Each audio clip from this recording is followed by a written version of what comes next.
La société de microcrédit congolais ne cesse de faire parler d'elle à travers ses services rendus à la population congolaise en général et celle du Sud Kivu en particulier, une action renforcée par le lancement de la campagne en faveur de toute l'écoute sociale en prélude de la journée d'épargne.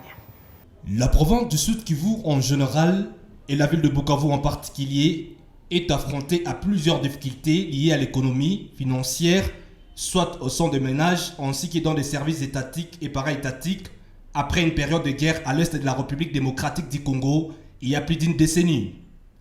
En vue de contribuer au relèvement de l'économie financière, la société de microcrédit congolais Simco en sigle, lors d'un point de presse à Bukavu, loue ses services offerts à la société congolaise en général et celle de la province du Sud Kivu en particulier. Je pense que vous connaissez que nous sommes une institution de microfinance qui est agréée par la Banque centrale et qui travaille depuis 10 ans déjà à Bukavu. Et donc aujourd'hui, notre message, c'est de dire à la population que face à cette crise internationale que nous avons tous connue, ceux qui ont pu résister, c'est ceux qui ont respecté d'abord les mesures barrières, comme vous le voyez ici, on respecte la distanciation, mais aussi ceux qui avaient un peu de moyens en termes d'épargne.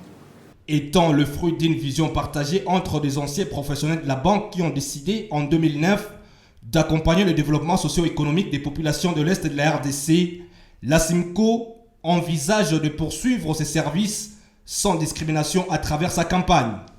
Nous avons une devise qui se résume en 3 points. Confiance, transparence, éthique. Alors par confiance, qu'est-ce qu'on entend? Parce que ici on en a parlé en long et en large et c'était très bien, mais je voudrais encore insister là-dessus. Vous devez nous faire confiance et nous on vous fait confiance. A signaler que la société de microcrédit congolais Simco a pu ouvrir jusqu'en ce jour ses portes à Bukavu en province du Sud Kivu, à Goma au Nord Kivu, à Bunia, à Kalemi et à Kisangani. Elle envisage couvrir toutes les provinces de la République démocratique du Congo.